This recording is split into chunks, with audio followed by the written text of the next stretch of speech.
Welcome to the RP Center Aura Retina CME.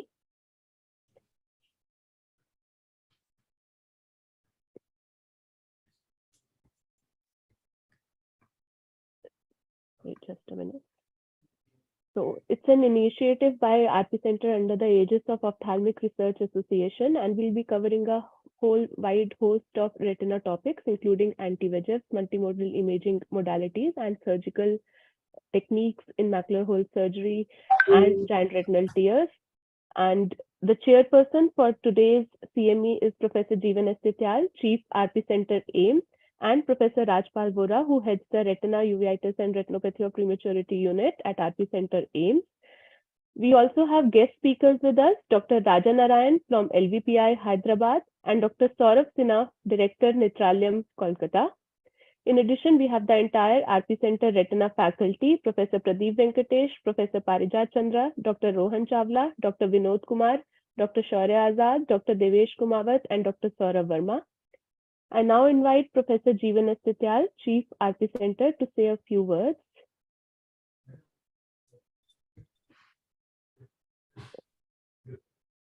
Sir is still on phone. I would like to invite our moderator. Yeah. Thank you, Manpreet. Definitely, we'd like to welcome the people who have joined us today for this very, very important CME from RP Center. We all know Ophthalmic Research Association has been there for last almost more than 5 decades, and it's been a backbone of activities we do from RP Center, academic activities.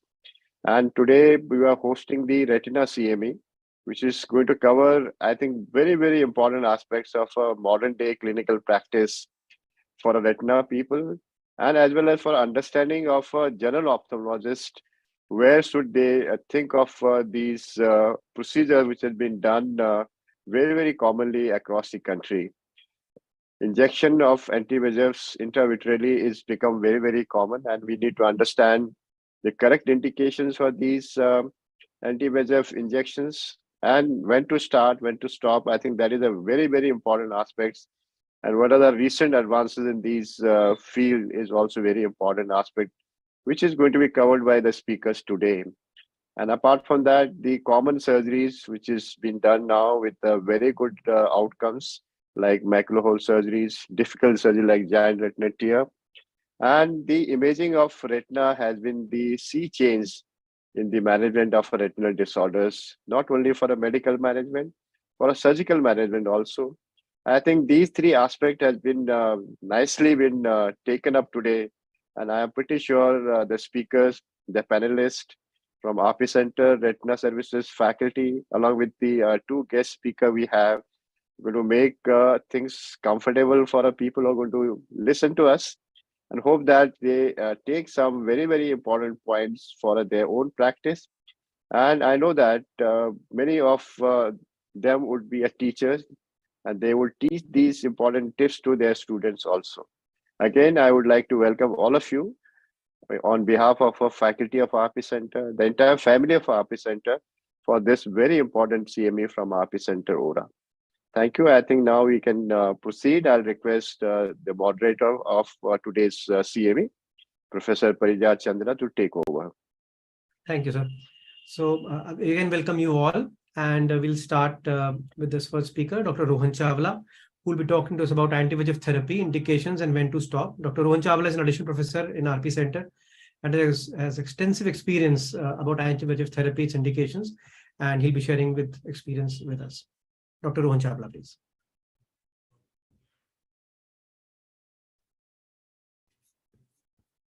Thank you, Dr. Parijat. I would like to thank Professor Estityal, sir, and ORA for giving me this opportunity. Am I audible and are my slides visible? Yes. Yes, sir. Okay.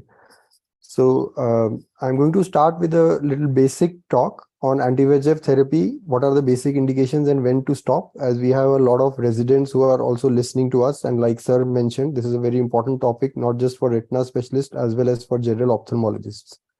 So anti-VEGF has now become the injection has now become the #1 surgical procedure being done worldwide. It has now even overtaken cataract surgery.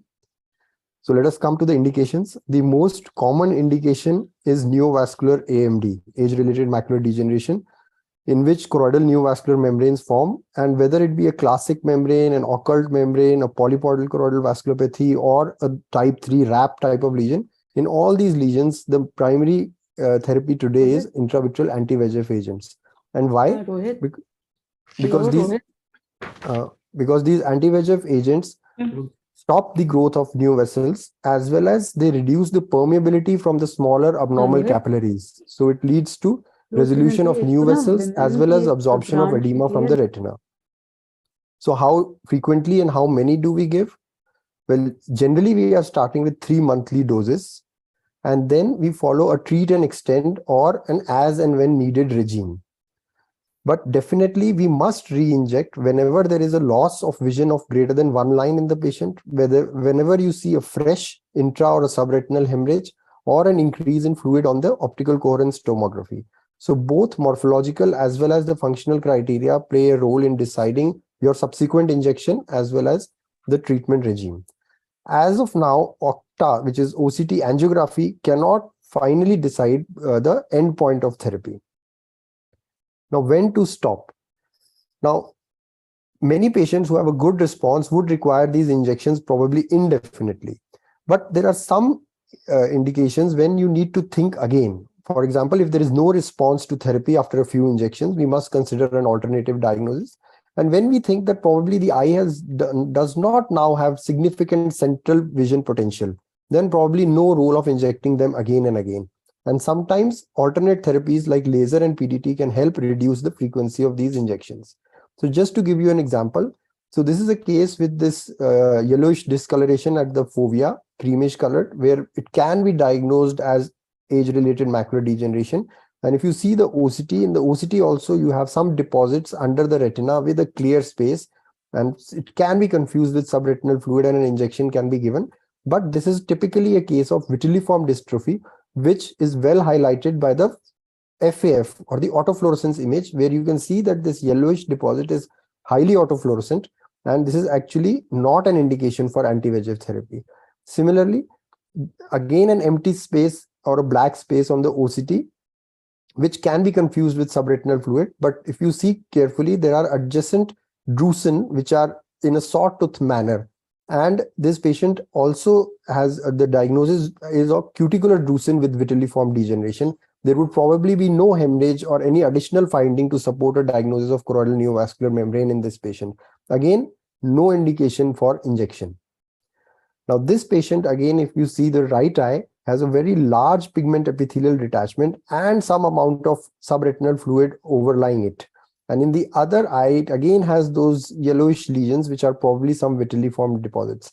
Now, this patient, again, at day 1, even I had a little confusion and gave the patient an anti-VEGF injection.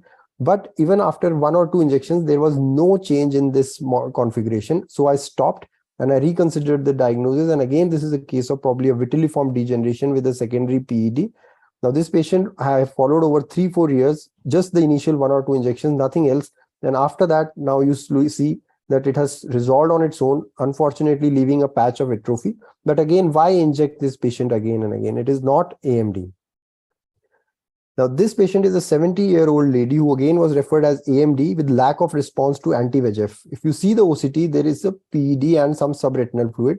But when we proceed with multimodal imaging, we find that there are additional leaks there, which are more like that of CSC. Although CSC is not common in this age group, but still I went ahead with laser of these leaks, and we see that the subretinal fluid has significantly absorbed.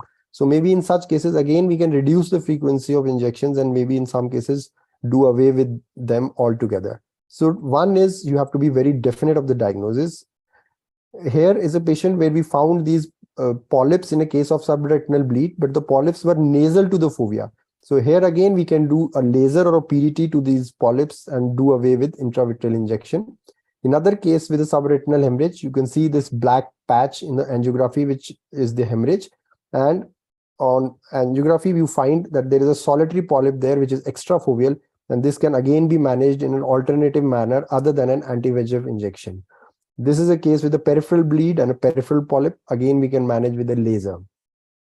a large subretinal bleed, which was managed initially with injections. But again, multimodal imaging showed you a branching vascular network in the highlighted by the blue arrow, and some polyps highlighted by the yellow arrow. Now, as this bleed again, you can see is little extrafoveal, and these polyps are extrafoveal. I added focal laser to it, which helped me reduce the frequency of intravitreal injections. So after the focal laser, you can see the polyps have gone. The branching vascular network is still there, and it will bleed subsequently. But again, I can increase the frequency of injections, and like I said before, would re-inject if there is a fall in vision, fresh fluid, or a fresh hemorrhage. Now, another aspect to consider in when to stop is if you see this basic diagram from the physiology book, the visual acuity drastically falls as you move away from the fovea. So you see, if you have a very large lesion, the patient's visual potential anyway would be very low. So if the lesion is covering a large aspect of the posterior pole, and the visual acuity of the patient is generally now dependent mainly on the peripheral retina. So even if you keep treating it, the vision is not going to improve beyond maybe 3/60.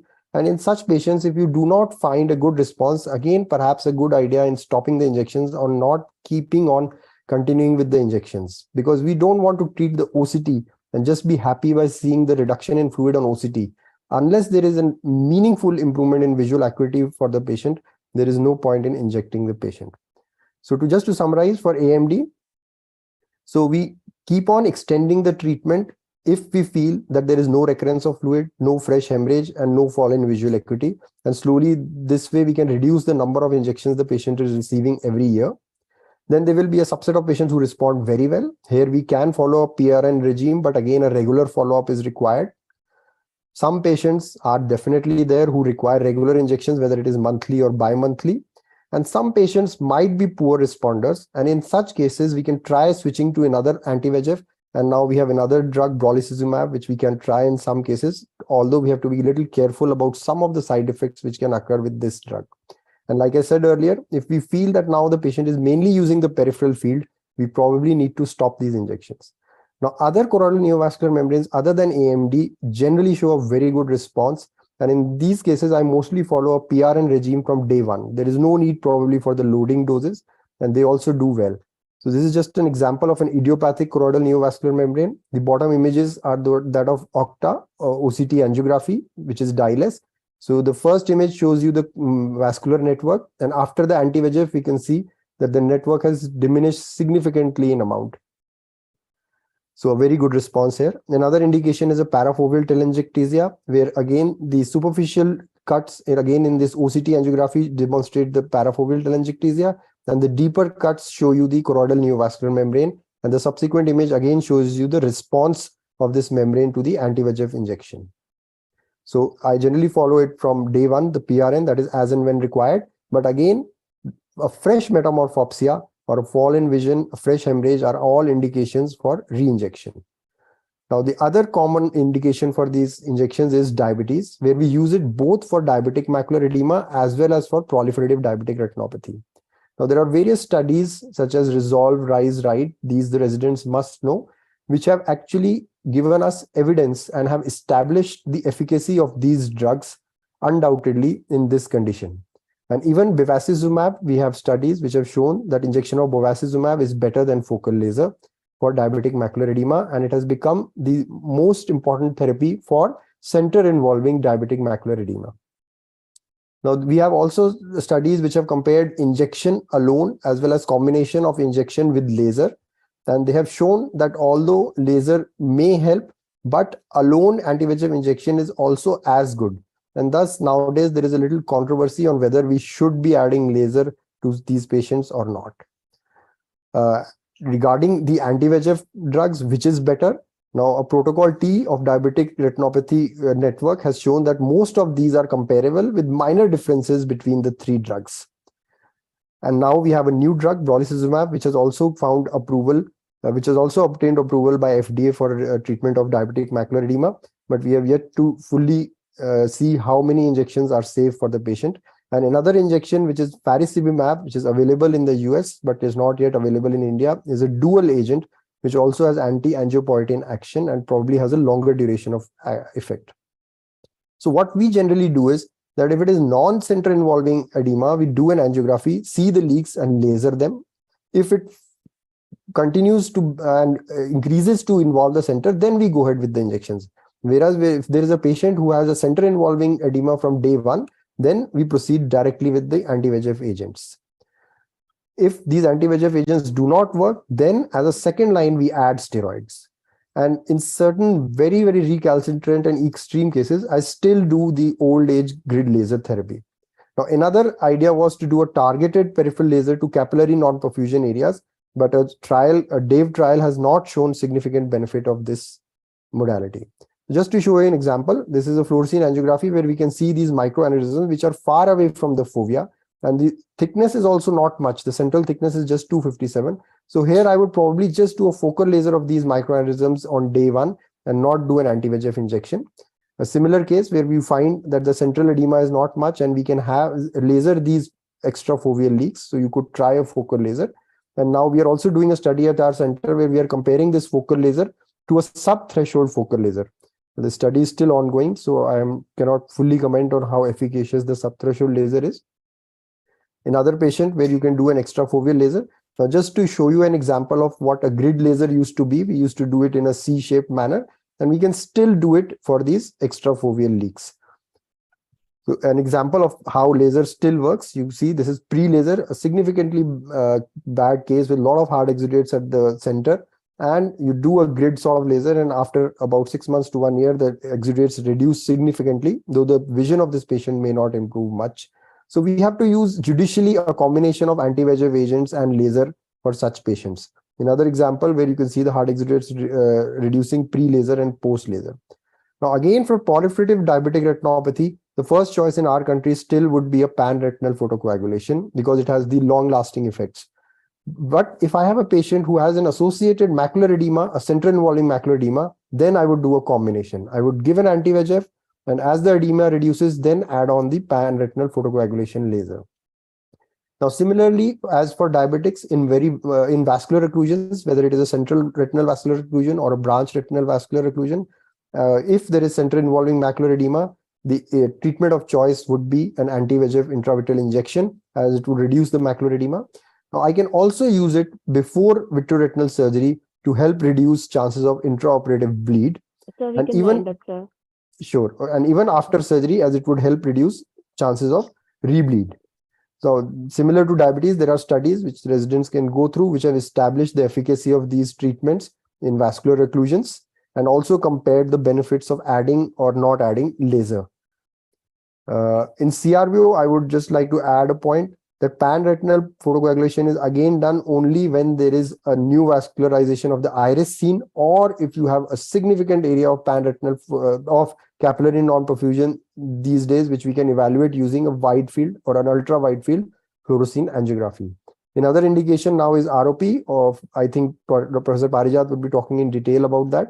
So I'll just skip it just to show you an example. This is a case of AP-ROP where we would give anti-VEGF agents. And another example where we gave anti-VEGF agents and added laser, and you can see that following laser, you have significant reduction of the plus disease and regression of the disease. So just to summarize, the decision of which drug has to be used depends a lot on economics, insurance facility, reimbursement facility, and the consumption rates at your center and how you store it, specifically for bevacizumab.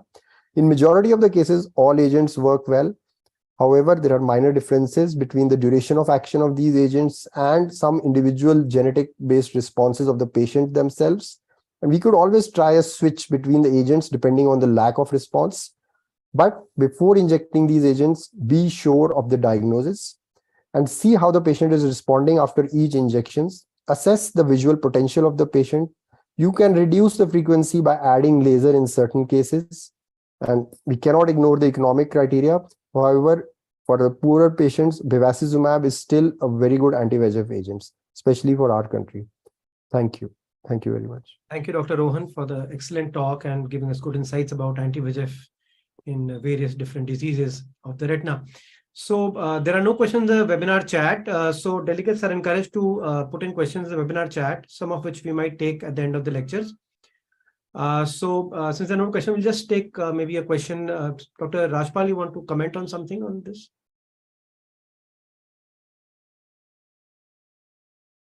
No, he has already covered. Excellent.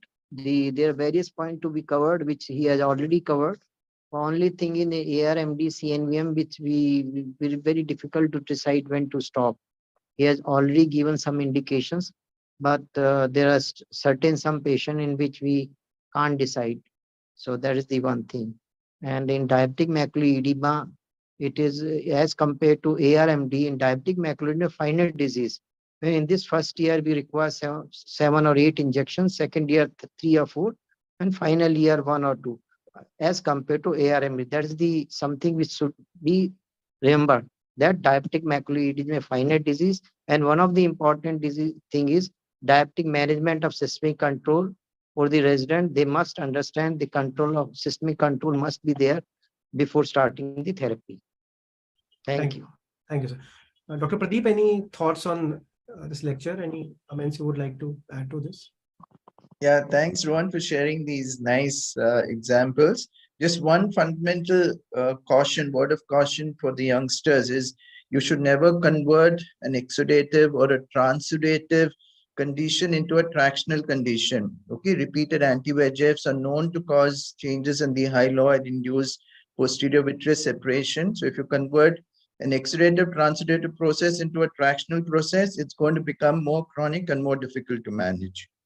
Thanks, Parjan. Okay. So I think we'll go on to the next lecture. Yeah, I now invite Professor Parijat Chandra to give his talk on anti-VEGF in retinopathy of prematurity. Over to you, sir.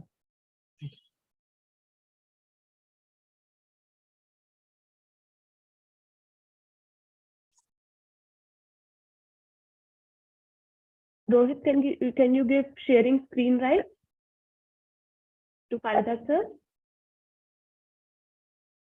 Already given to all, ma'am. I think we can take another, like something is not happening here. Okay. We can move on to the next speaker then, Dr. Raja Narayanan. Sir, are you there? Dr. Ram Narayanan? Yeah, can you hear me? Yes. Yes, sir. So, sir is in LVPI Hyderabad and needs no introduction. And his talk would be on the current perspective, the real world experience with brolucizumab. And he's the head of clinical research at LVPI Hyderabad and has done extensive work in this field. Over to you, sir. Yeah, thank you for the kind introduction and also giving me the opportunity to present my cases. I would like to share something new in this presentation today, which I will come to later on.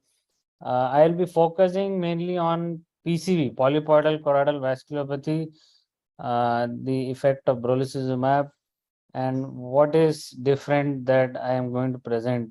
I'll come in the end. The biggest unmet need as of today is the treatment burden, which is very high in patients with macular degeneration.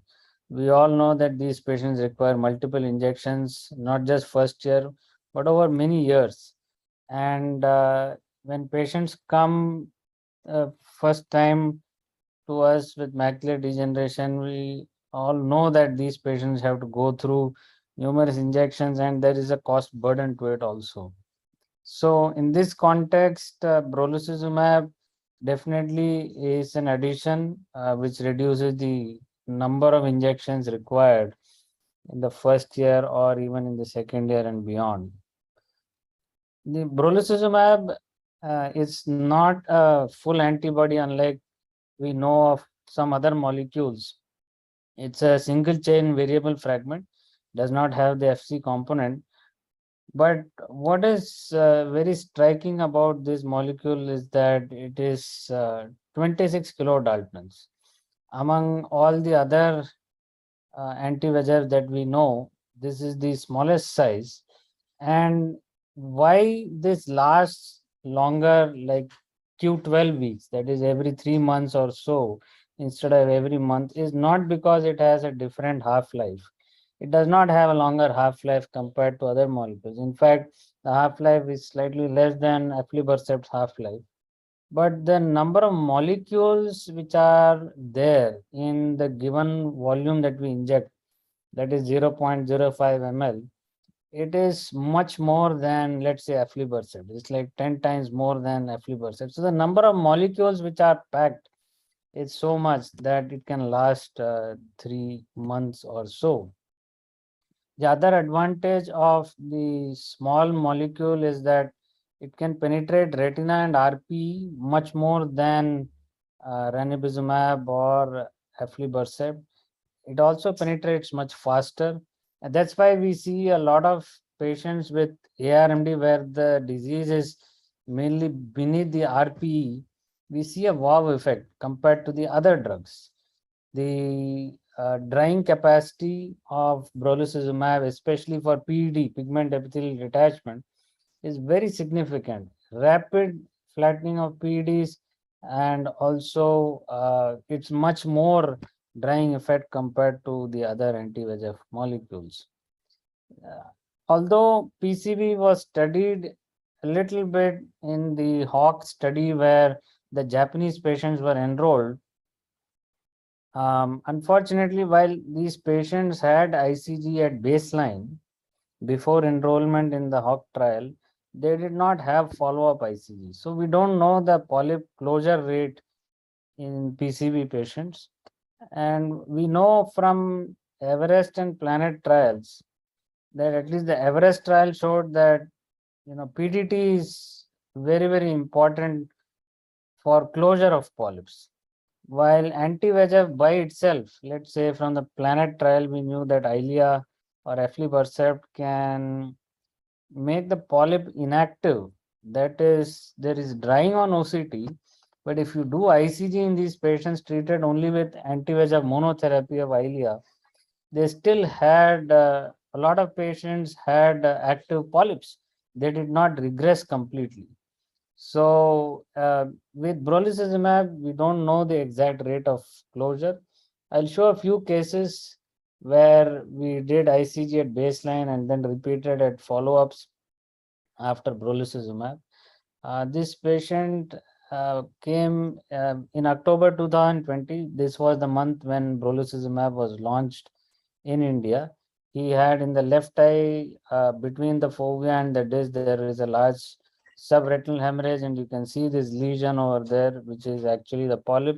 The ICG shows a branching neovascular network and a large polyp here and also next to it.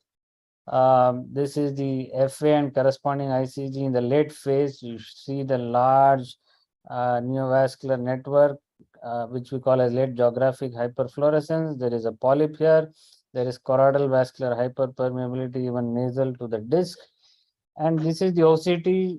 There is shram. Basically, there was submacular hemorrhage or subretinal hemorrhage, a thin layer relatively, and we gave the first injection. There was still some amount of subretinal hemorrhage. We ultimately ended up giving 3 injections, although the fluid was not much in this patient. But we did ICG as follow-up in this patient. At 6 months, you can see that one of the polyps, which was tiny earlier, or the smaller polyp, has regressed, but the larger polyp is still active. It's not closed completely, does not regress completely. It's, I would say, partial. It's kind of broken up.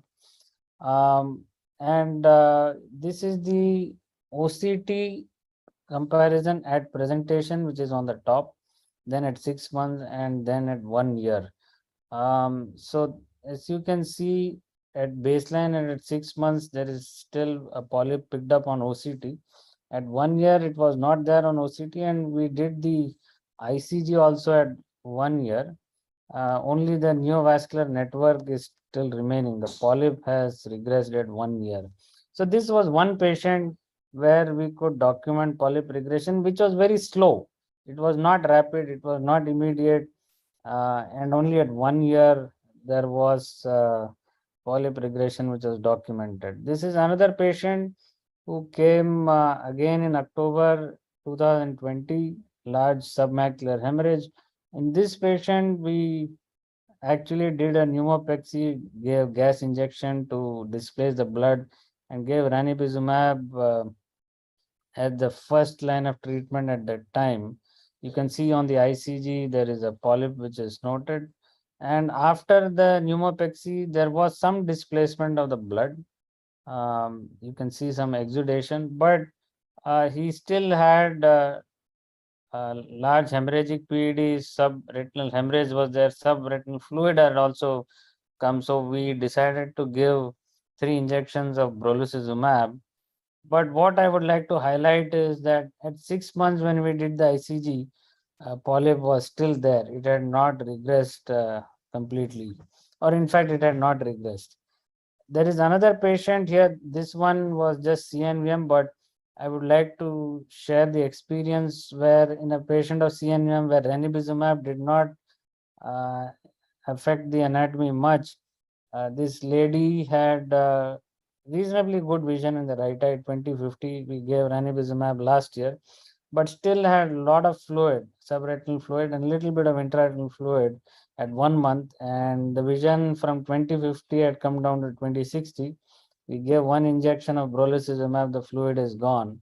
Vision was same at 20/60, but patient was lost to follow up. But this is a wow factor which we do see in brolucizumab patients, that the fluid goes away rapidly. Another concern which people have is inflammation. Inflammation can be mild vitritis, it could be peripheral vasculitis, which is minor, or it could be occlusive vasculitis, where the patient just loses the eyesight completely. Um, Fortunately, in India, while vitritis has been reported, occlusive vasculitis has not been reported in India after more than even 20,000 injections. So, which is good news, but slightly different from the other country experience.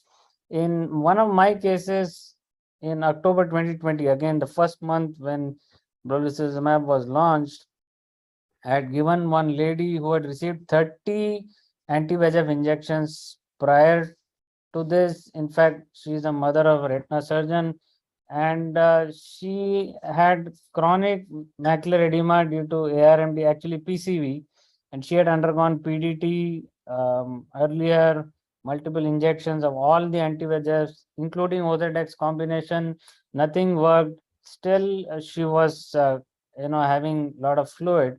So we gave brolucizumab, and within few hours, actually, she developed intense hypopion and vitritis, and we actually treated her as a presumed end of.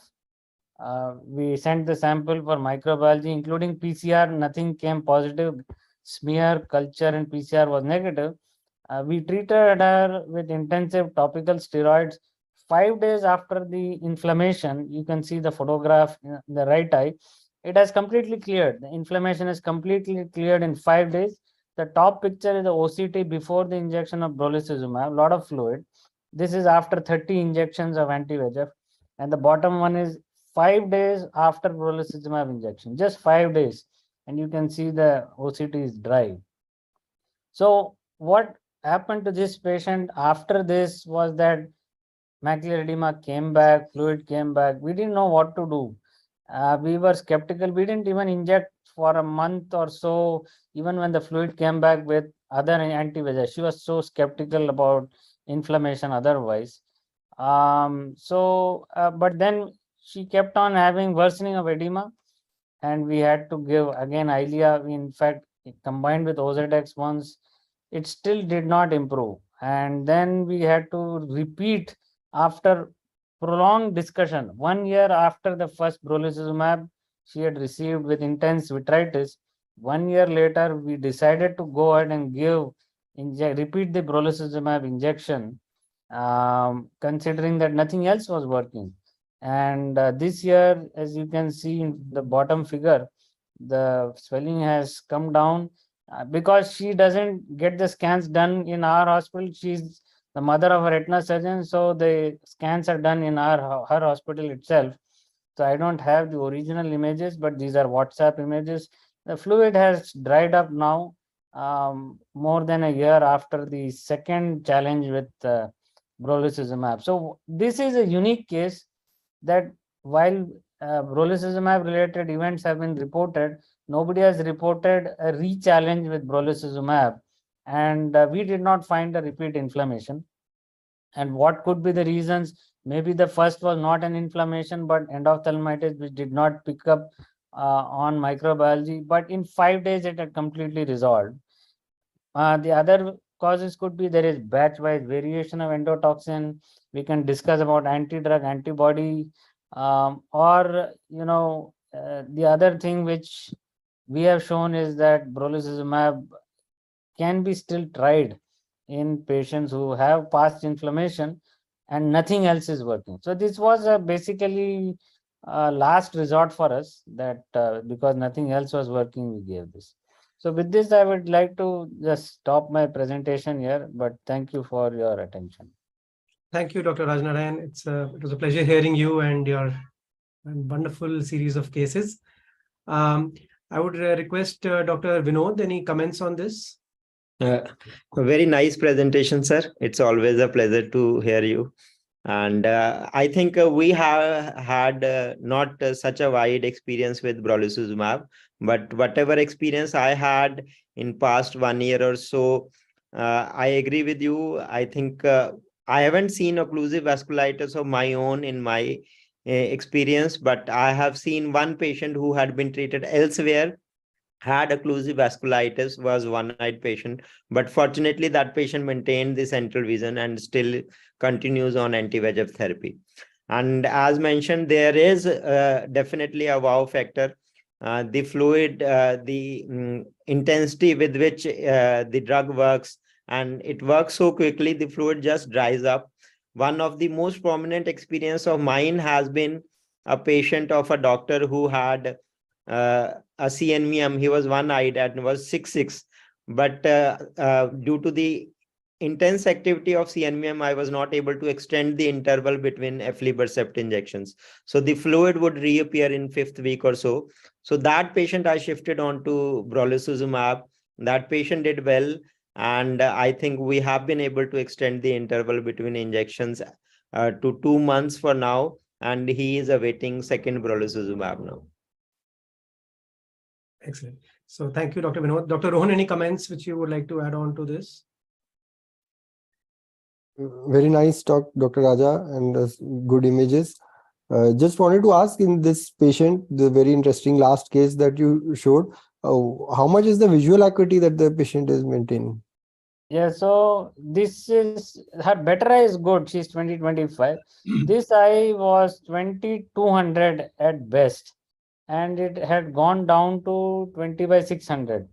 And she could tell the scotoma is increasing the darkness, and she wanted to get back after 1 year of dilly-dallying. We thought what to do. Yeah, so it was, now she has come back to 2250.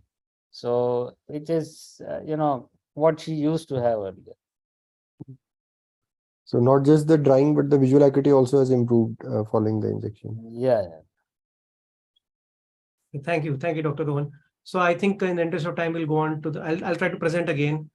Yes, sir,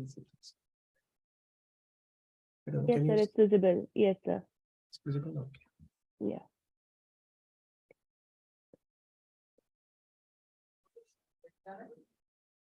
Okay, is it visible?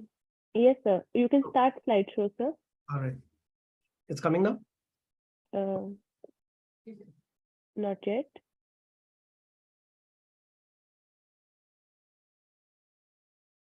It's showing from my side. The presentation is visible? Yeah, the presentation is visible, sir. It's not in the Yes, slideshow visible. mode. Or we can maybe continue like this, but it's the PowerPoint app is visible rather than a slideshow. Just a second, just give me one more second, otherwise. Sir, you just click on share screen, I'm already on shared screen. but you are sharing your PPT instead of your screen. So you have to click on screen sharing. Shared the screen now. Okay then. Yeah, now I think, sir, you have shared the screen. If you could, minimize everything. Yeah, now it's fine, sir. All right. Okay. Thank you. So sorry for the technical glitches. So I'll be talking about anti-VEGF in ROP. So this was the kind of outcome which we used to see in usually, and we used to be very happy about it. So are we really happy about this outcome in 2023? So what you see here is a case of aggressive ROP which has been lasered in zone 1 and is got extensive laser, and you can see it's very nicely done. But this is not the kind of response which we want to see right now, because what you see right now is a limited visual field, tubular vision, poor macular function, and the risk of high myopia in these cases. So while this was a very good scenario a few years back, there are better options available now for these kind of eyes. So anti-VEGF has emerged as the first line treatment in zone 1 ROP because it leads to rapid ROP regression, retinal revascularization, which will lead to a much better visual field, a much better foveal structure, and lesser refractive changes. And obviously, it's a much faster procedure, can cause much less pain to the baby, and you will have a more stable baby if you compare it to laser treatment. So with the Rainbow trial, a lot of things changed when they compared anti-VEGF head-to-head with laser treatment, and they found a significant treatment benefit with the anti-VEGF drugs. And subsequently, ranibizumab got the approval from the European Union as the first and only licensed pharmacological treatment for ROP in 2019. So what are the current use scenarios? Let me show you some of the cases. So this is typically what a case which you would see where, the pupil does not dilate, there's extensive neovascularization of the iris, and the eye is there, pupil doesn't dilate. And subsequently, you're not able to do any further treatment in this kind of eyes. But if you inject it in 3 days, this is the kind of response you see, and the pupil is well dilated. And it's almost like magic, the thing has disappeared. And then now you can go ahead and do whatever treatment you want to do in this eye. Maybe you want to do surgery, maybe you want to do laser.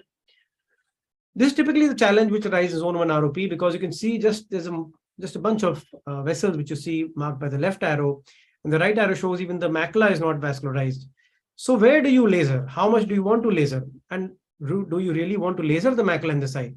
So in all these case scenarios, anti-VEGF works wonderfully if you compare it to laser treatment. Let's see another case here. Again, you see very small amount of retina is formed. This is posterior zone 1 ROP, or half zone ROP as many like to call it. And again, what you see here is I've marked with the white line. This is only the amount of retina which you see. So if you laser this right now, nothing much is going to be left here. So this is what happens once you inject it. So this is what happens at 4 weeks. You can see the whole thing has grown significantly. Even the fovea has vascularized, and it continues to grow. So you have to give it time once you inject to let it grow. And laser could never do this kind of thing ever. Sometimes if there's a rapid degrees regression which you want, you see this is what you can do. If you inject anti-VEGF in this eye, so what you see here is basically it's a zone 1 eye. You can see a TRD developing on the disc, and there's some pre-retinal hemorrhage around it, and there's nothing else which you can see. So see what happens at 2 weeks. You can see the hemorrhage is going away. The TRD has started dissolving. And at 4 weeks, you see the entire thing has disappeared. The TRD has gone away. You can see a whitish tissue, which is the PVD, which is lifted up. And you can see the retina continues to grow. So you can even avoid surgery in this particular case. So it works very well. Another place where we like to club it is in case of extensive neovascularization. So in this case, what you see, this case is a case of progressively developing TRD going into stage 4A. You can see the child is already lasered, and you can see extensive neovascularization is there over the disc and in the nasal part of the retina. So even if you do, surgery in this case, there's so much neovascularization that it's going to bleed, post-operatively, intraoperatively, and managing it is going to be difficult. But if you combine anti-VEGF intraoperatively with the vitrectomy at the end of surgery, then this is the kind of response which you can achieve, and you can see how well it has regressed. So this is a picture at 6 weeks, and you can see how well it's regressed, and it's almost as good as new. So there are certain expanding indications for anti-VEGF in ROP. So this is typically a case where you see, a threshold kind of situation is happening here. Dense neovascularization is there. It started to lift in particular areas. And if you combine laser with anti-VEGF within a day or two, then this is the kind of response you get, and the thick ridge with neovascularization disappears much faster than if you would have tried to do laser alone. So next time you get a case like this, you might consider, combining anti-VEGF with laser rather than doing laser alone, because in this case, laser needs time. And if you just wait for the laser reaction to come, this ridge might lift and you might need surgery, and it might progress very fast. So while we say that, it's also important to know that you don't inject in every case. This case, is already lasered. He came to us, he was referred, and we advised surgery in this case. So in some cases, surgery will work much better than anti-VEGF alone. So this case is, prime for surgery because the early detachment is happening here. It's already lasered. And however, the patient did not agree to surgery due to GA and all. And he came back to us after 1 week. The private sector gave injection to him, and it had this crunch kind of effect and continued to progress very fast. And it's gone into stage 4 BROP in 1 week itself. So just to say that don't lose the valuable early surgical advantage, and wherever surgery is indicated, and anti-VEGF does not work, like magic in every case. It works in a selected particular series of cases where it works really very well. And wherever the surgery is indicated, it's better to do surgery as a primary treatment modality. So which drug to use? So there are a lot of drugs available in the market. All of them work very well. And as I said earlier, ranibizumab got approval in the European Union for pharmacological treatment of ROP. So that is what we like to use, ranibizumab. Usually half dose is preferred because that is what most of the literature says. And it again works very well. Although people are started to give, 1/10 dose, 1/4 dose. But as you continue to give smaller and smaller doses, it becomes more and more difficult to quantitate because just 1 or 2 drops is what goes inside. And if you, go like ultra low dose, something like that, nothing much might go inside, and the response of the drug might not be readily visible. How many injections? Usually 1 injection is what we give. And if vascular is left, we can go ahead and do laser. But I'll show you some indications where multiple injections might be needed. So it's very important that we inject in the OT, although many people like to inject in the ICU, but we prefer to inject in the operation theater. It gives you a sterile environment. The baby is under control and monitoring situation under the pediatrician or the anesthetist. And you have the power of the OT microscope. So it really gives you very good magnification. You know exactly where to inject. And we try to inject both the eyes in the same sitting in the operation theater, one after the other, but you have to treat them like 2 separate procedures, which means after one eye, you again, clean drape the other eye separately, again use betadine and the same steps which you use for intravitreal injections. Same protocol has to be followed, but we clean drape again, we change the instruments. And as far as possible, we try to use different drug batches if they are available and separate injections. So this is a big problem which is happening right now. We get a lot of these cases coming to us. On the left side, what you see is cataract. So this happens usually if the direction of the needle is not proper and the needle goes inside the lens. So iatrogenic injury to the lens is again becoming very common. So therefore, if you inject under the microscope, it's a good idea. You can quantitate and you can have things under your control. And obviously, the other one is endophthalmitis you see here. So again, all these aseptic precautions are much better in the operation theater, and it works much better there. If you have peripheral vascular retina after you inject, again, it's a very common finding. So it's a good idea not to leave peripheral vascular retina lying around for 12 weeks, 14 weeks, if it's not reactivated, because you're leaving it open to chance that it might reactivate with a persistent peripheral vascular retina. So we go ahead and laser these cases at around 8 to 12 weeks if significant PAR is there. However, the bigger problem is that most of these cases do tend to reactivate at around 4 to 8 weeks, the commonest being around 6 to 8 weeks. It's a critical time. You need to continue to follow up these babies. And if you have a high index of suspicion, you can do a laser of this PAR. So just the concluding 1 or 2 slides. So when do you want to do a repeat injection? So sometimes the reactivation is so severe and you need a much faster action. As I told you, laser is going to take time. So you see what is happening here, that the thing is reactivating, hemorrhages are happening. And again, you can see a lot of reactivation happening at the loop areas marked by the arrows. So you don't have time for laser to act, and you might feel more comfortable giving the injection again. Here's another scenario where you see laser injection has already been done, but still despite that reactivation is happening. So again, in this scenario, you might want to re-inject because it's already lasered. What else can you do in this? And sometimes, the growth is poor and it's already a large peripheral vascular retina, and sometimes you want it to grow more. So you might want to inject again and let it grow further as it is not reactivated in this eye. And this is the last scenario where, again, if you have a poor regrowth and it reactivates, so why do you want to do laser in this now? If you inject again, there's a chance this might grow further and the child might have a much better visual field. So there's some scenarios where you might want to re-inject again. Thank you so much.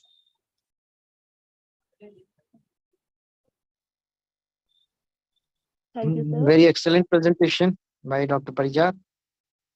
Thank you. So I'll just ask Dr. Shaurya if there are any questions or any thoughts which you have on anti-VEGFs and ROP. Thank you so much, sir, for the great talk, sir. So I'd just like to add that what we have to understand over here is that anti-VEGF is just not giving a tremendous response in APROPs. What it is giving us is time to buy out to give laser later. So it gives that much of time that we can allow these vessels to grow and then supplement it with laser, what we were not able to do earlier. And second indications, as sir said, which I feel is very important and has improved our surgical outcomes, is that if we give these anti-VEGFs after surgery, then during the surgery, then I think that we take care of all the anti-VEGF that was there in the vitreous that we removed during the surgery. We take care of the traction, as well as the anti-VEGF that we give takes care of the anti-VEGF that might be released soon after the surgery as it's a traumatic event. And also the laser that we supplement is then going to decrease the anti-VEGF in the long term. So it's like a triple therapy that helps us take care of these extreme cases, and it has given us very good results. So thank you, sir. That's all. Thank you, sir. Dr. Devesh, any comments you want to add on anti-VEGFs in ROP? Wonderful presentation, sir. Sir, I would like to ask, sir, how often do you see poor response to anti-VEGF therapy in aggressive posterior ROP or zone 1 ROP? Mostly the response is pretty good with a single injection, but sometimes, as I said, if you sometimes the drug just did not go inside, so you inject, it's just 1 or 2 drops, and sometimes if the technique is not right, the drug might just go in and come out, or might just come in the subcon space, or if it's not injected properly, not loaded properly. And although we feel that the response has happened, sometimes I feel it's personally because sometimes the drug is not injected correctly. That's why the response is not there. Okay. And especially when people should we re-inject in those cases, or how long should we wait? Sometimes we do re-inject. Sometimes we do re-inject. See, the response comes so fast. In 3 days, there should be a significant treatment response to anti-VEGF and aggressive ROP. If somehow, although it's very rare that the response does not come, and you feel that it's not come, then in 3 days, I would personally go ahead and re-inject. But it's a very rare scenario. Mostly the response comes if it's injected right and it works right. So I think we'll move on in the interest of Dr. time. Paryat, I think there are questions from Dr. Narayanan and Dr. Pradeep. Okay, sure. Dr. Narayanan, go ahead. Yeah, Dr. Pradeep, go ahead first. I think your hand was raised first. Okay, Dr. Pradeep, please. Carry on. Raja, please carry on. No, again, a very nice presentation. I wanted to convey that and also ask one question. While I don't manage ROPs, but I want to know your experience about bevacizumab versus ranibizumab, the difference in their effects, because in general, we don't talk much in other diseases, but in ROP, it looks like there seems to be a significant difference between the two, and also the late recurrences which can happen with these anti-VEGF. Yeah, so earlier we used to give bevacizumab in almost all cases, and then subsequently now, since ranibizumab has got regulatory approval, it seems to be a much safer option to give, and it's also in the hospital supply, etc. But if I just talk clinically, I personally felt that the recurrences were lesser with bevacizumab, and the recurrences are much more with ranibizumab. It occurs a little earlier. And secondly, if I say the response, the primary response seems to be almost similar. But I think it's a little more long-lasting in bevacizumab, and the recurrences are also lesser. If you just put it into just 2 words, I think that's what it is. Yeah, I think that answers your question. Yeah, thank you. Thank you so much. Dr. Saurabh, please. Sir, you want to ask something? Yeah, no, same here. I don't know much about, I don't know any RP nowadays. With this new stuff, I mean, are there any systemic conditions in these babies that you do not inject you're little apprehensive, like how we say for, CVA and these adults, we say they nahi karenge isme. Any babies, any word of caution for the younger people that may not be done? So actually, I think it has to be basically cleared by the pediatrician. And then it is once they feel the baby is fit, actually the response to anti-VEGF is so good, especially in cases of zone 1 posterior ROP or something. The risk, I think, is obviously there in the baby is very sick, has a lot of systemic problems. Obviously, the risk is there, and a lot of literature is there about it. In the long term, we really don't know. But I think if the pediatrician clears it, we do use the injection because the benefit is really, really very good, and the child The response, otherwise there's nothing else available actually. If you don't inject, then the laser is the second one, and the response to that is not so good in posterior zone ROP. So I think there's hardly any baby which we don't offer this to if it's cleared by the pediatrician from their side. All right, Dr. Pradeep, yes, sir, please. Yeah, just out of curiosity, Parijat, why haven't we tried aflibercept? Wouldn't it give you a little more longer window to manage these babies? Yes, sir. So the literature has some of these papers in which aflibercept has been used, and definitely it's a little longer lasting, but it also has a similar recurrence profile, and again it's more expensive than ranibizumab. And again, as I said, I think the most important thing which I feel why we switched to ranibizumab is that it's got regulatory approval.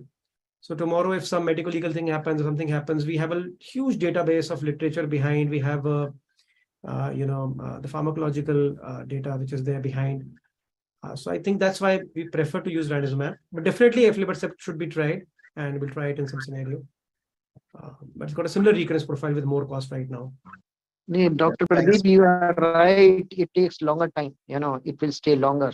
So 2 months, the recurrence may be delayed. Recurrence are delayed, but it can still happen. So it can happen.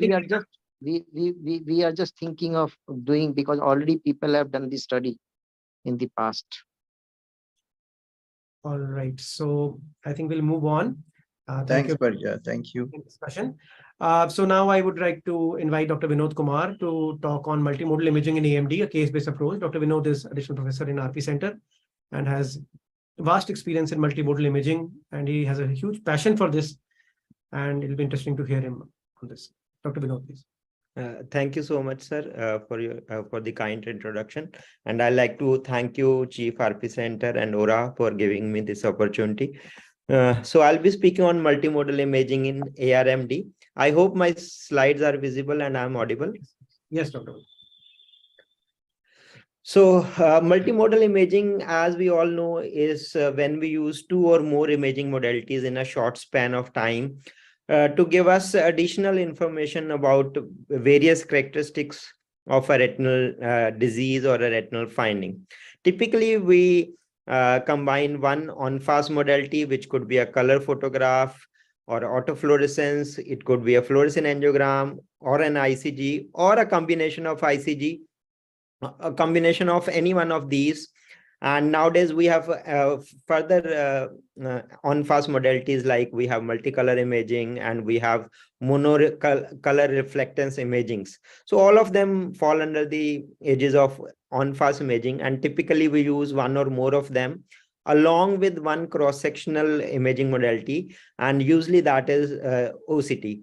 Now, OCT being non-invasive is done in almost all the cases wherever it is possible. OCT, as a matter of fact, has the possibility to do on-fast imaging also, but downside is that on-fast OCT images are very difficult to interpret. So somehow they never got very popular.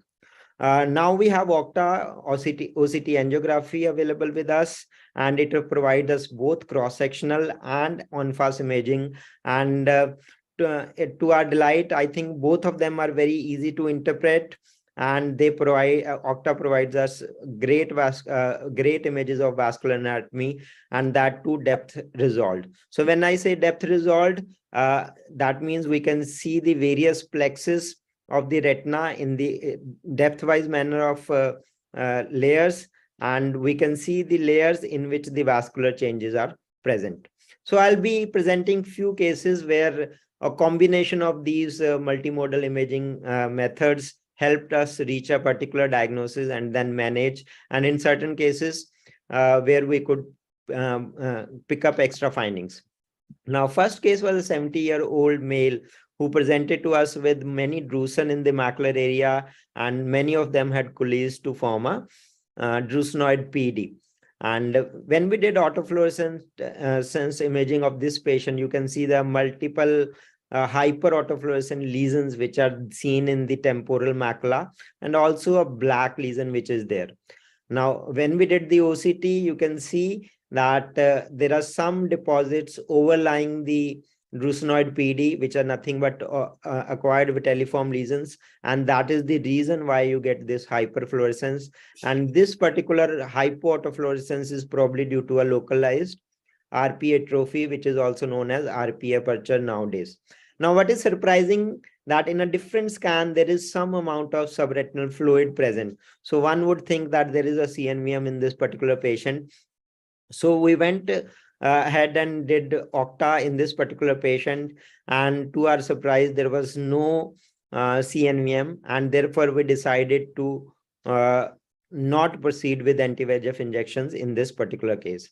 So this is the other eye of this particular patient. Again, you can see drusen, some acquired vitelliform lesions which are overlying the drusenoid PDs, hyperautofluorescent material, and some subretinal fluid. And again, there was no neovascularization on OCTA, and we followed up this patient. So this patient remained stable for around 1.5 years, and then he was lost to COVID during the COVID times. And he presented 2 years later, and you can see there's a large area of atrophy which is there in the nasal macula in the right eye. And patient had severe fall of vision. And when we did the autofluorescent imaging, one may miss geographic atrophy on the color imaging, but it is very hard to miss on autofluorescence imaging. And also you can see the corresponding loss of RP on the OCT images. What was surprising that the other eye of the patient also started showing loss of, that is the subretinal fluid had disappeared, but we could see that drusenoid PD was becoming smaller, and we could see some drusenoid material oozing into the retina, which is now known as drusen ooze. So just with with imaging, we could make plenty of features in this particular patients. Apart from drusenoid PD, we were able to diagnose acquired vitelliform lesions. We found that there could be a neurosensory detachment, which could be present even without a choroidal neovascular membrane in these cases. And then we could find the findings of drusen ooze and geographic atrophy. Coming to my second case, you can see again, this is a IR image, or the infrared reflectance imaging. You can see there are large areas of atrophy which are surrounding the fovea, and you can see them on OCT images also. You can see the RP has gone, but this patient had a good vision because the central fovea was spared. In another sector, you can see a very characteristic finding of outer retinal tubulation, where there is a hyperreflective wall and a hyperreflective lumen. This particular finding, outer retinal tubulation, can at times be confused with intraretinal fluid, and these patients might be offered intravitreal anti-VEGF injections, which should not be done. So this again, the other eye of the patient who had geographic atrophy, sparing the fovea. And to our surprise, this patient presented, in spite of large areas of atrophy, 13 months later with a fall in vision. And what we could see on the OCT was there a development of a new choroidal neovascular membrane along with the intraretinal fluid. So what I wanted to show from these images that OCT can show us various stages of retinal atrophy. And nowadays, we prefer, in fact, OCT-based classification of retinal atrophy. Earlier, we used to have autofluorescence as standard, but the problem with autofluorescence for evaluating GA or geographic atrophy is that autofluorescence would show the atrophy only when it is advanced. So nowadays, several drugs are being evaluated for the treatment of geographic atrophy, and often they have shown poor results. So one of the reasons might be that because we are taking the patients based on autofluorescence where there is already advanced atrophy. So that is the reason why these drugs may not be acting. So we need to take early cases of retinal atrophy based on OCT, so that we can have reversal while some RP cells are still intact. So I've already talked about outer retinal tubulation. A little more to add that they can be seen not only in dry AMD, they can be seen in wet AMD also, and they can be seen in other retinal disorders like retinal dystrophies. So usually they indicate advanced disease and poor prognosis in a particular patient. And as I mentioned, they should be distinguished from intraretinal fluid and should not be treated with anti-VEGF injection. So other finding which may look similar is something you can see over here. This is a diabetic patient. You can see this is a microaneurysm. And this patient also had a finding which looks very similar to outer retinal tubulation.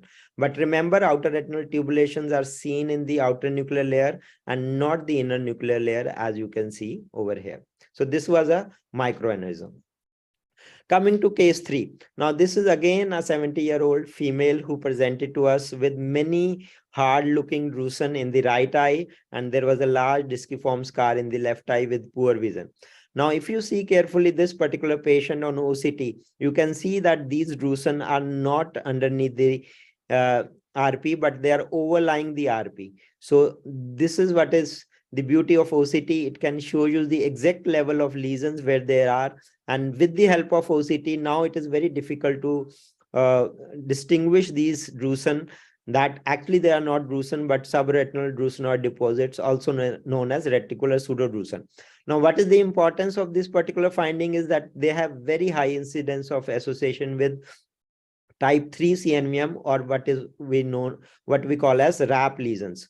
So when you have RAP lesion in the one eye, advanced RAP lesion in one eye, there is very high chance that the patient is going to develop the similar finding in the other eye, as happened in this particular patient who presented to us 1.5 years later with CNVM in the other eye. And when we imaged this patient, this showed a point leak, which was nothing but a RAP lesion. Next case is of elderly male. Again, as you can see, some autofluorescence changes which are there in the infratemporal macula. When we did OCT, there was a flat irregular PD, and prior to Octa era, probably we wouldn't do anything. But when we did Octa in this particular patient, we were surprised to find a small neovascular network which was underlying this retinal pigment epithelium, and we could see the same thing on B scans also. So this is what is known as non-exudative neovascular AMD. This is basically the beauty of Octa. It can pick up CNVMs which are not yet leaking, though it was known on pre-OCT era as well. But nowadays we can find them very commonly. So I'll come to my last case in view of time. So this is particular female who presented to us with CNVM looking like lesion with questionable leakage on fluorescein angiogram. But Octa showed a very nice CNVM which was there in both deep avascular retina and in the deep retina. The OCT did not show any intra-retinal fluid. So when we went back and took the history, this patient had a CNVM and had 2 anti-VEGF injections in this eye, and the last injection was 6 months back. So we knew that we were following up a case of CNVM and it did not require any further injection. And basically, Octa keeps on showing the neovascular network, but it does not need any treatment. So to conclude, multimodal imaging, including OCT, is the backbone of AMD practice. The use of Octa is still evolving. As Dr. Rohan mentioned, we still do not decide our re-injections based on Octa, but Octa can provide very useful information in a subset of patients. Other imaging modalities like autofluorescence imaging, FFA, and ICG can be added as necessary. But remember, clinical information is paramount for final decision making, as we saw in the last case. Thank you very much. Thank you, Dr. Vinod, for that excellent presentation. So I would request Dr. Saurabh, do you want to have any add to this or any? Dr. Saurabh, you want to add something to this? I think there is an excellent presentation. I've heard us speak on these things before. ORT is everything. What he mentioned, I think it's very, very important. He mentioned that twice. He said, don't mistake this for that and keep injecting. I think it's extremely important. He had a line which said that it's the outer nuclear layer. So you should look at the position for that, where the excellent presentation. No, that I'm impressed. Really good. Really nice. Great. Dr. Saurabh Verma, any thoughts on this? It's an excellent presentation. Dr. Vinod has been instrumental for learning of CNVM management in our institute, and it is because of him that I even know of these terms like flat irregular PEDs and true sphenoid leaks. Um, uh, I would like Dr. Vinod to share a little more information whether he would like to inject anti-VEGFs if there is a history of probably a bleed or a leak from a CNVM 1 year or 2 years back, and now there is a large vascular component which is growing on OCT but still not leaking. Would you like to inject in such a case or no? If I could correctly understand your question, that there is a CNVM which is growing in size on Octa, but there are no signs of leakage or intraretinal fluid on OCT. Is that correct? Yes, sir. Yes, sir. So usually I wouldn't unless visual acuity is affected. But if there is simultaneous fall in visual acuity, I think it's very important to look at the retina also, why there is fall in visual acuity. If there is corresponding loss of RP, usually there is very little we can do in such cases.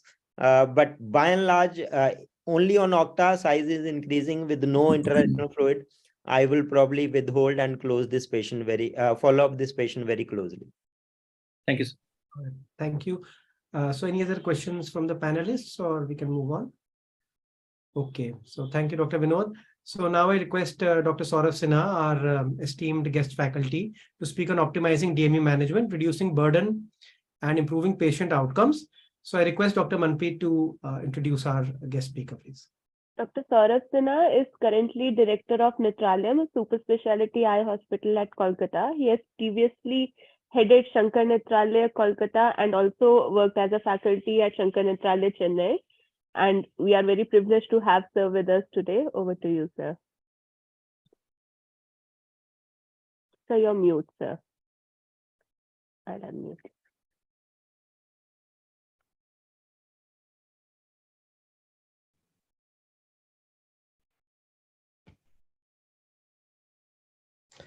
Manpreet, is it okay now? Yes, sir. Good to go. Now, the first slide that I had, it said industry talk. I love that one. There was no name of mine. So I said industry talk sounds very crude and rude, but that's how the world goes.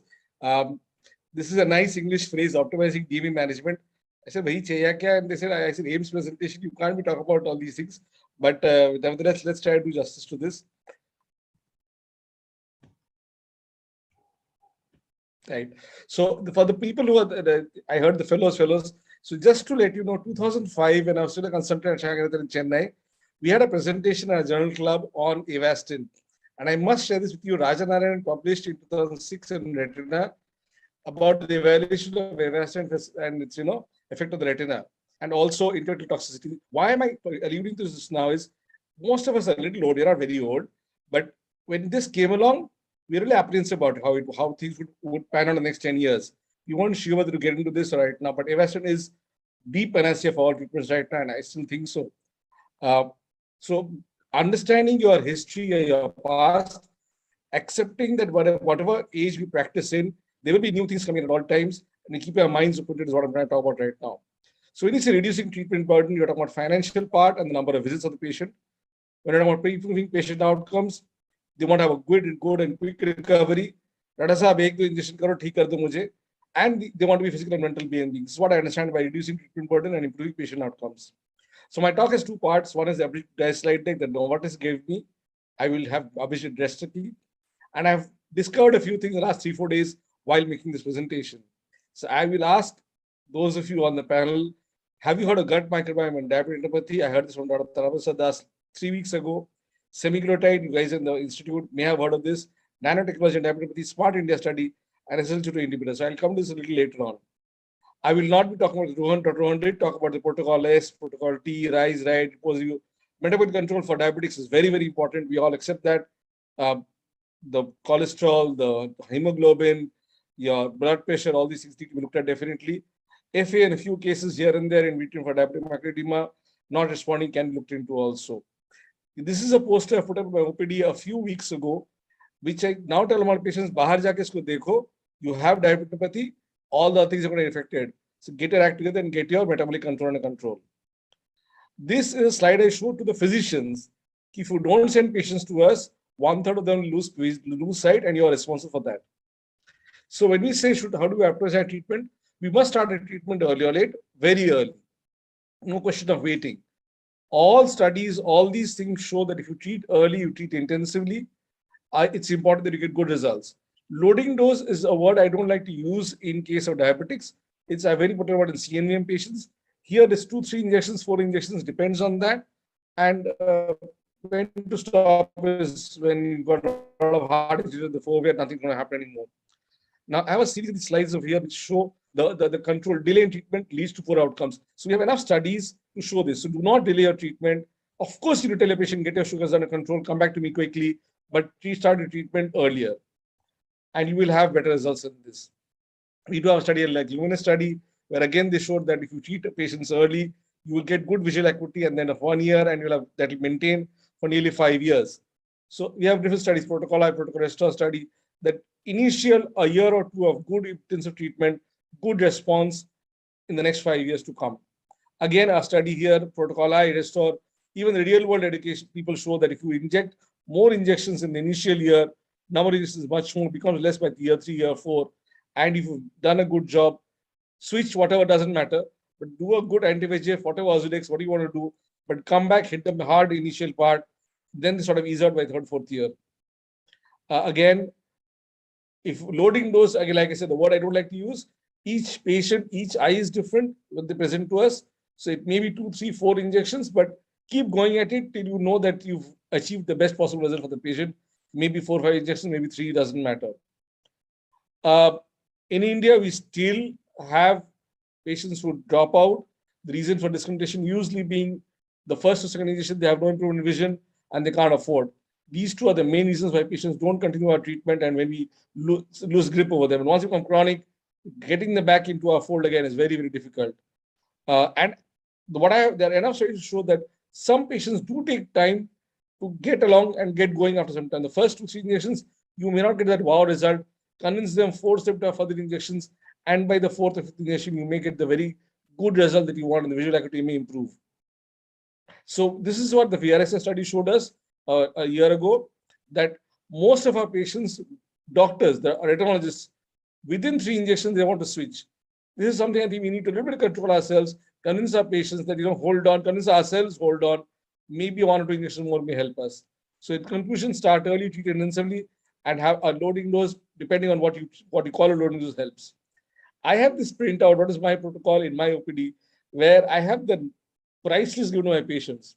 I am in private practice, pure private practice. I know you guys at AIIMS don't need to worry about this part of it, but even you, I'm sure your patients asking, doctors, about mehenga hai.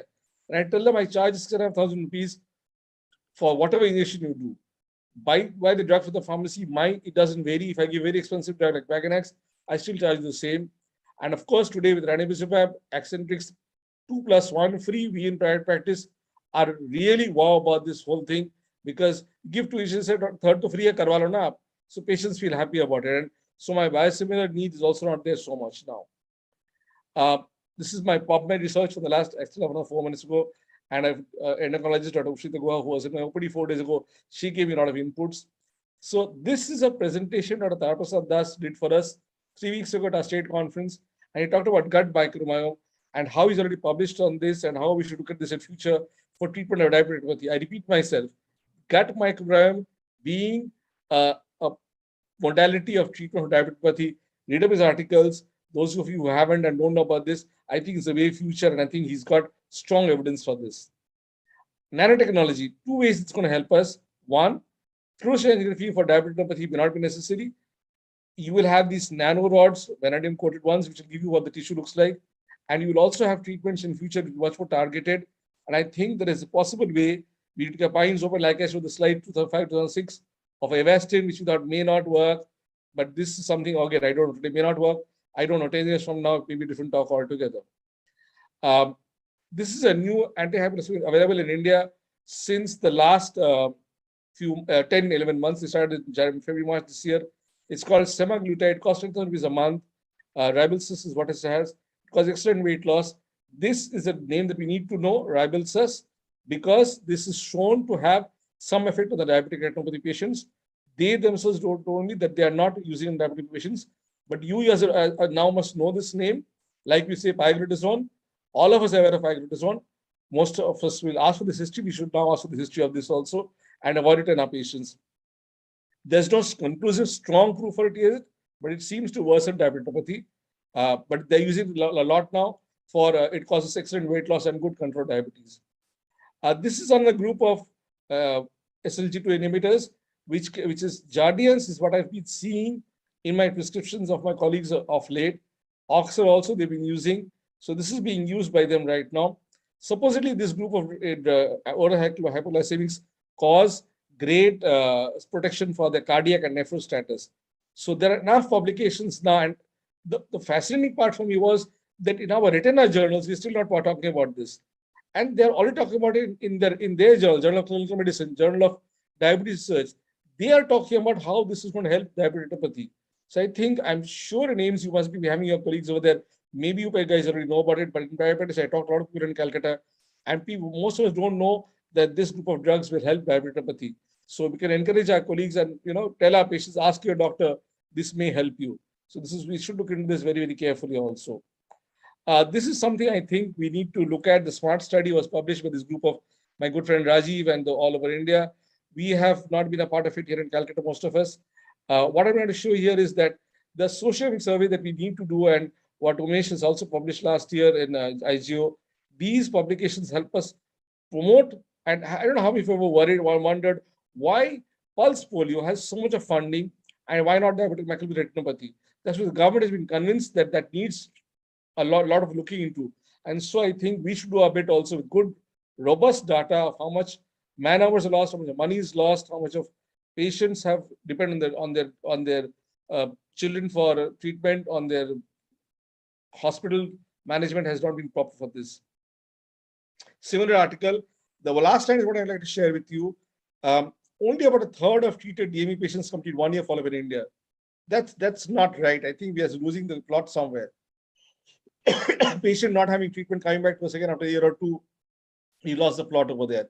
So like I said initially, aggressive treatment initially, first 1 year, 2 years is what is necessary for us. Just 1 or 2 slides more, I won't take more than a minute. Again, this is not a Retina journal. This is a journal from a very respected one called Nutrients, where again, they're talking about lifestyle and course of diabetopathy in the review literature for them. What I'm going to promote over here is this is again a one I put up in my OPD last week, and patients saying, Dr. Sir, bahar laga hai, wo actually I said, yeah, read it up. Because when I tell you, when I give you handouts, you don't believe me. So when they see this put up on my notice board outside, the intelligent people figure out something is right, not right, what they were treating themselves. And this is something I've always pondered with our medical things, how authorized are we as retina specialists to write antioxidant supplements in our prescriptions. Again, the jury is out on this, but this is from the Journal of Diabetes and Metabolic Disorders. So my point is, if others are talking about diabetopathy with and antioxidants in that, why not us and why not our colleagues? And so I'll conclude here by again repeating what I said initially. Keep your mind open. What seems very absurd today, like nanotechnology, seemed very absurd to me 15 years ago in the Avastin. In my first journal club presentation, I was a consultant to which was presented. I was like, kya ye naya sab aata rehta hai? But we have had new things. Fenofibrate came along in a big way that hard acids would go away. It didn't work out. It didn't pan out. So there will be a lot of technologies coming in, but keeping your minds open for this, reading these articles, and hoping things will work out for us. That's all I have to share with you. Thank you so much. Thank you. I must stop here to say I thank all of you at Aura, and I thank Professor Tiwal and the whole group over here. I know very few of you personally, but it's been a great learning for me. Thank you so much, team at AIIMS. Thank you, Dr. Sinha, for that excellent presentation. I think we learned a lot from it, really gut biome and things like that. They were very interesting. So I request Professor Rajpal, any comments, any thoughts you have on this? He has taken very good, excellent presentation. And the gut microbiome will be the era. This is for the so many years, this is coming in a big way. Gut microbiome will be the treatment for many of the disease. So he has highlighted, thank you. This is the thing which many of the retina surgeons don't understand. Secondly, lifestyle changes, which is very, very important. Third is the antioxidant, which has to be emphasized. There are various points which he has enlightened. The doctors should know. So these are the things we should be par with the other specialty. And some new drug has come for the diabetic treatment. So diabetic management, diabetic retinopathy management, macular edema management it requires a comprehensive approach, holistic approach. Many people don't. One of the important factors is stress, and there's a measure to measure the stress. So this is one of the important factors. If we can decrease stress, good diet, lifestyle changes, and these latest drugs will definitely going to improve. He has highlighted some of these points which were not there, and which I already told that in diabetic macular edema, you have to assess the macular edema and visual outcome. On that basis, we have to continue anti-VEGF and other thing. The one thing for the people that diabetic macular edema, there's certain portion focal macular edema is also there, where focal leak is there, and which can extend to macular, which can cause macular edema. So if an FA there's a focal leak, the giving just laser can manage this thing. So all other ways macular edema is diffuse, the anti-VEGF is treatment, additional system treatment. Now Dr. Pradeep Venkatesh has got a lot of experience. He will tell some. Dr. Pradeep, your thoughts, please. Yes, sir, it was a very fluent presentation, and thank you for highlighting all the newer modalities that are being tried. The only thing I wanted to emphasize was we've been a part, or we are a part of a multicentric study on the role of semaglutide. It's being done with the endocrinology department. But the thing, it's a 5-year-long study, and the enrollment started in 2019, and then it broke because of the COVID. So I think the results would now come out only in 27 or 28.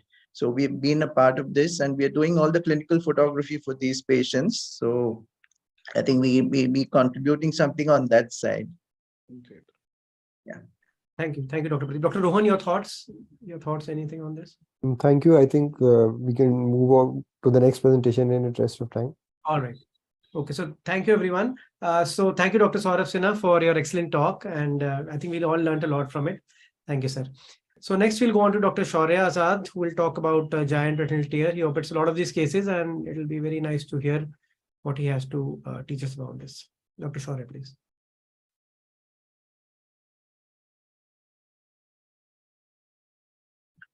Thank you, sir. So moving on from medical topics, now we'll go to some surgical topics. So I'll be speaking on giant retinal tear and why is it so unsettling for the retina as well as the retinal surgeon. So giant retinal tear is more than just a tear.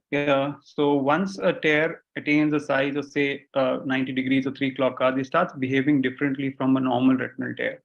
It progresses rapidly to a total retinal detachment, and it is also mostly associated with the proliferative retroretinopathy. This makes our management challenging, and we, even after our best efforts, we end up in surgical failures. So what is different in our preoperative assessment of a GRT would be while assessing for visual acuity, the projection of rays may be inaccurate, and this would be due to larger disruption of function. However, I would say that the surgeon should not deter from doing a surgery. If there is inaccurate projection of rays, you could still go ahead. And these cases are often associated with hypotony and choroidal detachments, so a preoperative steroids may be required. Also, these patients may present with vitreous hemorrhage because sometimes the radial horns at the edge of the GRTs may bleed and then obscure the retina and make our assessment difficult. And some of these late presentation cases where we might find retina as crumpled up at posterior hole. So while planning for a repair of the GRT, what the surgical management that is most preferred is vitrectomy. We can supplement it with an encircler, but it still remains controversial. Most of the people do not prefer it. I myself don't prefer it because of the risk of slippage. But in some cases which are having an inferior PVR or a giant retinal detachment, we may supplement with an encirclage, and that too with a shallow indent. Now, another important consideration would be cataracts or any subluxated IOLs, which need to be removed before going in for vitrectomy. And also, while doing vitrectomy, if we feel that we are not able to do a good vitreous dissection, then we can probably go ahead and do a lensectomy and not compromise our vitrectomy. So when we start vitrectomy, what we do is that as I said, most of these cases have hypotony, and rather than making these cases even more compromised by putting a normal cannula, we can simply safely put a 6 mm cannula, and we can do it as a hybrid system with the 23 or 25 gauge ports, rest of them, and we can simply place it, and we can start surgery. The next would be to look for the PVD. As all of us would assume that PVD is normally associated with the GRT. However, it's not, and it's mostly in the quadrant where the GRT is, and so it's better to stain the vitreous again and to look for the GRT. The next would be to go ahead with vitrectomy, and once you can see all this vitreous that is there, which comes anteriorly because of the flap falling over, we first clear that and then go to the vitreous base and do a good dissection. And then after that, we have this great advantage of putting PFCL. And what PFCL does is that when we start putting it over the disc and the macula, then it simply just opens up the flap. What we need to look over here is to inject the PFCL slowly into the bubble and watch the dispersations. And then we kind of increase the PFCL till it reaches the edge of the GRT. And what precaution that we must take is to release any posterior PVR while before putting this PFCL, or else it might go subretinally. While taking care of the edges, what we would do is we would freshen up these edges if these edges are rolled, and also the anterior flap of these edges are basically redundant. So if you have a flap and you leave it, it can fibrose and lead to a recurrent detachment. So it can be removed. And in some situations where we have such a big GRT that only a small portion or a few clock hours of retina is attached to the periphery, then we can actually convert it into a 360 degrees GRT. While doing laser, well, as normally we would do only a 2-row laser in any other break. Here we do 4 to 5 rows of laser, as you can see. And it is also advisable to supplement it with the 360 degrees barrage laser.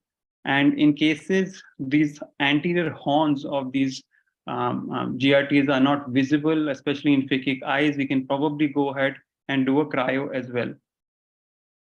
Once we are done with retinopexy, then we move ahead with the PFCL air exchange or PFCL oil exchange, depending upon the size of the GRT. As I do it myself, is if the size is around about 3 to 4 clock hours, then we can probably simply go ahead with a PFCL air exchange, and we can do it slowly, and we can keep it. We can prevent slippage by always drying the edge of the retina, or else we can go and do a PFCL oil exchange in cases where the GRT is greater than these, and when you do a PFCL oil exchange, the chances of slippage is lesser, and you can easily then move on to closure of the case. As you can see, the bubble becoming smaller. The decision for tamponade would depend upon the surgeon. If it is a fresh GRT with a break with not much of PVR, then you can probably simply go ahead and do a gas injection, or else you can do an oil if you feel that PVR is there and there is higher risk of redetachment. Sometimes in few cases where you have a pediatric case, or maybe a bigger, more difficult case with severe PVR, we can probably think of giving PFCL as a short-term tamponade for 10 to 14 days, and then probably replacing it later with a gas or an oil. So this is one of the cases where we had a posterior rip, and as I said, that it is associated with a vitreous hemorrhage obscuring the posterior fundus. And as we can see that this rip is almost going to the arcade, and we are checking for the PVD, and then we put the PFCL, and PFCL is put as far as the anteriormost edge of the GRT, and then we are taking care of the anterior flap, and then we move on to laser. Laser is being done in 4 to 5 rows, and we supplement it with 360-degree barrage laser, and we do an air fluid exchange in this case.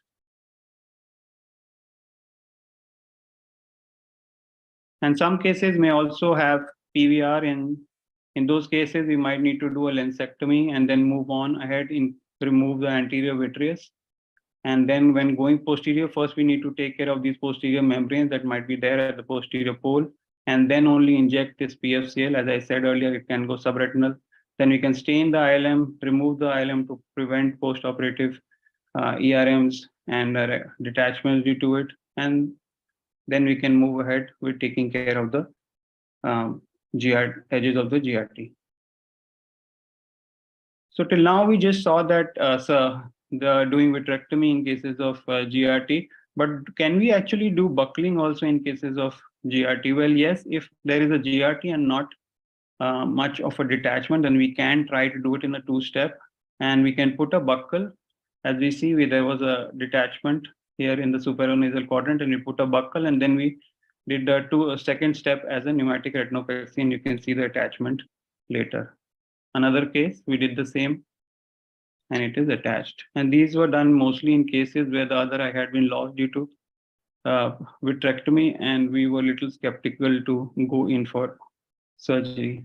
So as a surgical decision, most commonly we do vitrectomy, and scleral buckling, as I said, is only indicated in select few cases where there is not much of detachment. And encirclage is added with vitrectomy only in cases where there is recurrent detachments after a GRT repair. Also, the fellow eyes in these patients is very important. 10% of them have GRTs in the fellow eye as well. And in such cases, it might be essential to put a prophylactic encirclage.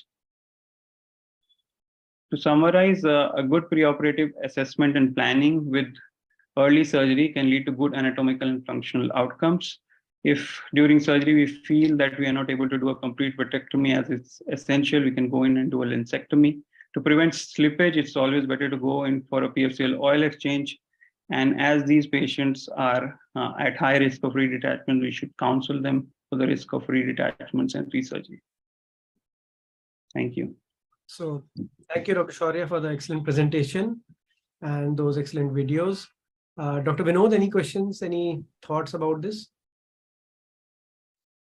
Okay, Dr. Rohan, any thoughts about this? So he's shown very nice videos, and so PFCL has definitely changed our management of GRT, and it's essential for the beginners to know how to inject PFCL, and now with the closed chamber surgery, how to inject without increasing the IOP or balancing the IOP, and then subsequently doing a good laser, and then a PFCL oil exchange or a PFCL air exchange. So these are some tricks which we need to learn in these complicated surgeries. And but now we are having good results with modern techniques, especially in the elder patients. In children, yes, we still have a problem, and a lot of them end up with redetachments due to various reasons. Dr. Pradeep, any thoughts on this? Your thoughts on this? No, I think it's too complex a topic. I think we'll have to learn hands-on. So I'll leave it at that, Parijat. All right. So I think we'll move on to the next topic. Dr. Saurabh Verma will be talking about recent advances in macular hole surgery. And he's very interested in this. And let's hear what he has to say on macular hole surgery. Dr. Saurabh, please.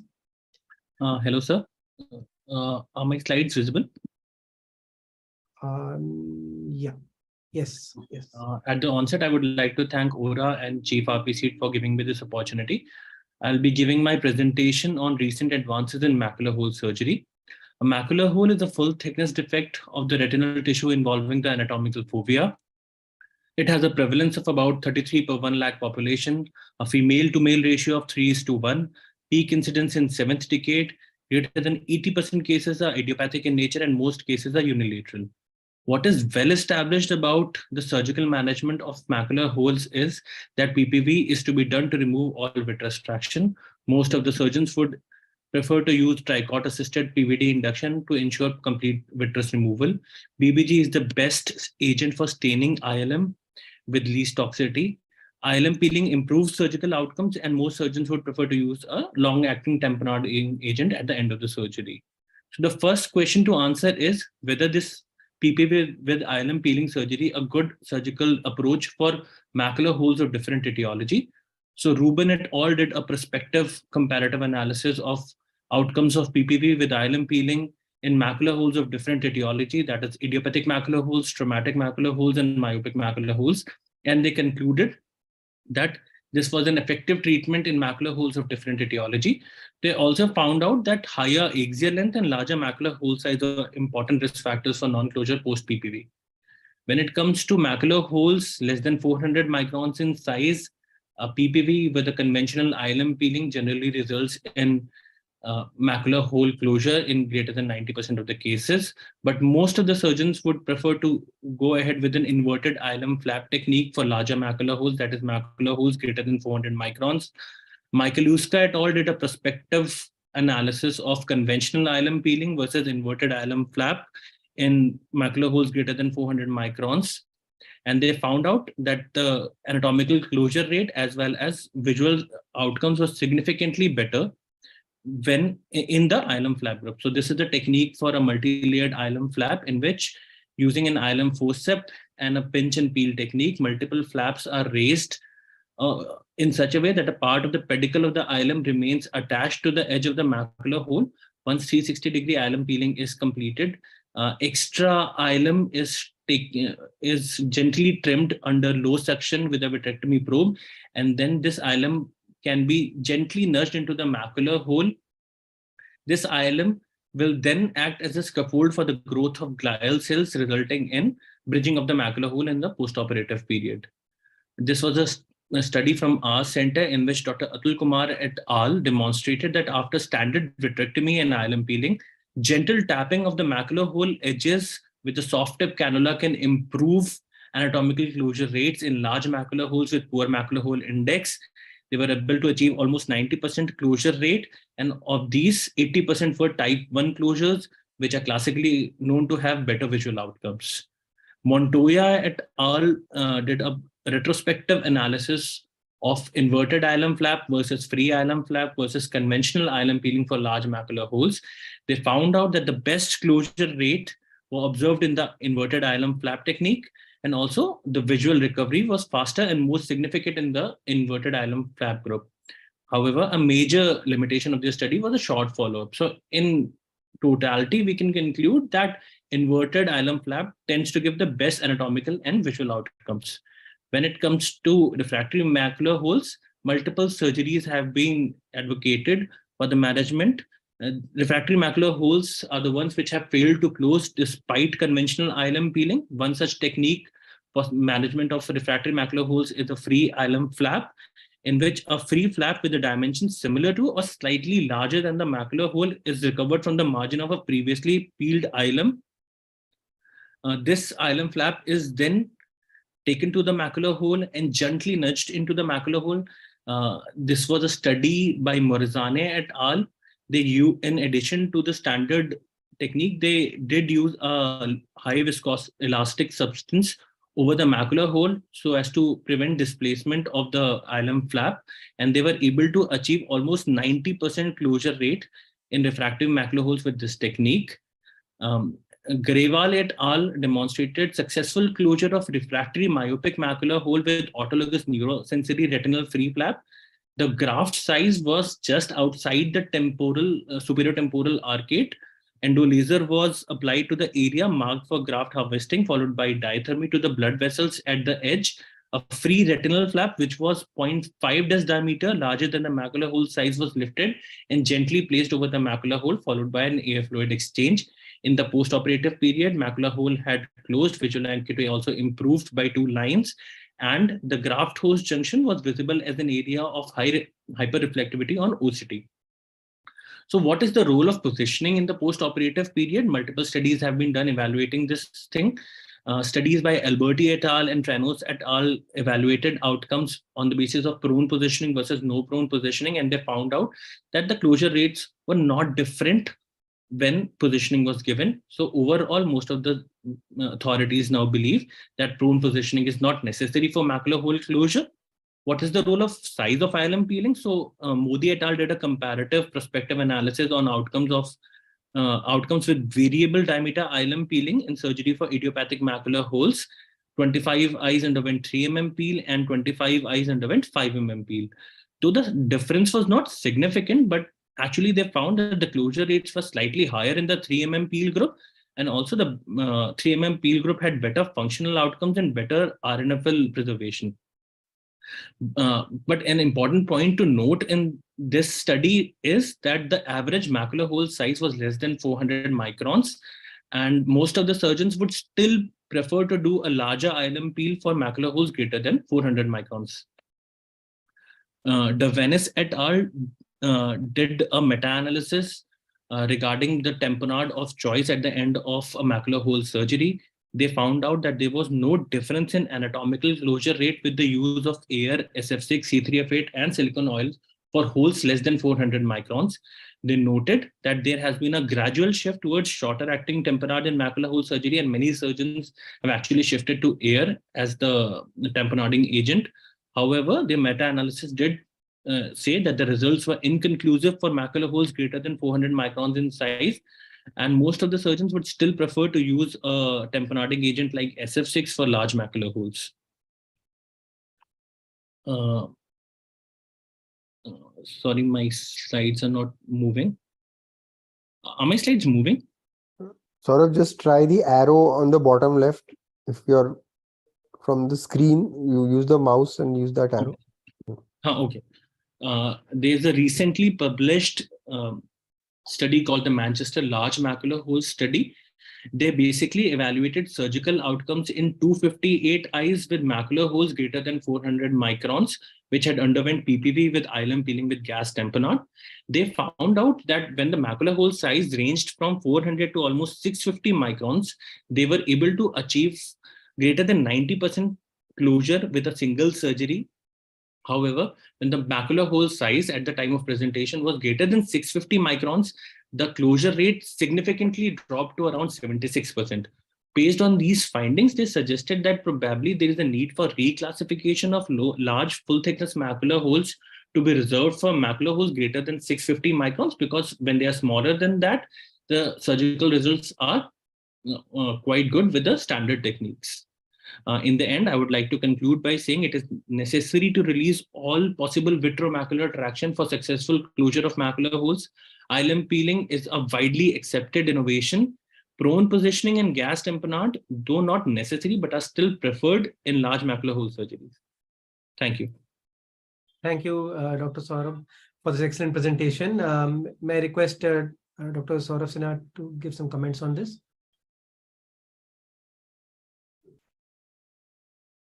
So I think Saurabh also has done a great job. He's done a thorough research. He's put his own inputs over here. 2-3 changes that I don't know, 20 years, 25 years that we've been doing surgery. There were no dyes initially when we used them. Using the big forceps and stuff like that, we pick up the ILM with the IVTA. So I think the dyes and staining and restaining the dyes, and sometimes, you think you can use the PVD and you put in a dye, it doesn't take up very well. And you then kind of pinch and peel, and you're not really holding on to it. It may be a layer of vitreous over there. So I think we need to be very, very careful at that time and go to the thing. So that's one thing keep in mind. Second is what I've done in the last 3.5 years, 4 years, I think, is I was just Dr. Parijat, when you do your macular surgeries, what lens do you use? Sorry? When you do your macular surgeries, what lens do you use? So it depends, how much magnification we need. So sometimes you use the same one which you use for wide angle, and sometimes you want the central macula, then you can use the central macula. Sometimes you use the Landers lens just to get enough magnification. Exactly. I think those who are starting the surgery, contact lenses give you a much better view, yes, and you get to see much more. You can do really high. I know we're all comfortable with our biomes and our resites and stuff, but a contact lens has shifted to the last 3-4 years. It's not a learning process. We're doing so much of surgeries, but a contact lens gives you a great idea. For those who are doing macular surgeries, I think shifting to that is very important. The Finesse tube also has its own advantage, and I think these are 2 small changes I've made in the last 3-4 years. But Dr. Saurabh, fantastic research. one of the most extensive I've ever seen for a long time. Great job. Thank you, sir. Thank you. Dr. Rajpal, sir, any remarks on this? Yes, excellent presentation. He has debuted and very good. We are doing a lot of macular hole surgery in our RP center, one of the maximum. And he has already highlighted the as regard the prone positioning. I was the first one in 2005 who has sent semi-prone positioning, and at that time I have said that prone positioning may not be required in a case of small hole less than 400. Now he has already highlighted the larger size has to be taken and the reclassification is to be done. One of the important factor is the duration of macular hole. Is very important factor as far as the visual. I have operated many patients in which I have earlier operation. We have got 6x6 vision. I have operated 20 years back. People are having still 6x6 vision. So this is to highlight. I was the first one to start this as positioning and the use of glasses. Thank you. So I think Mr. Tetial is here. I think we would like to hear Sir's closing comments on this webinar. Thank you, sir, for organizing this and making us all a part of it.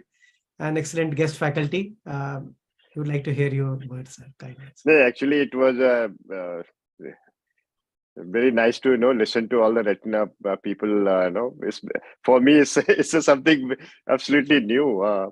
What I heard from all of you, and unfortunately, I had to join the other webinar also from my own other society.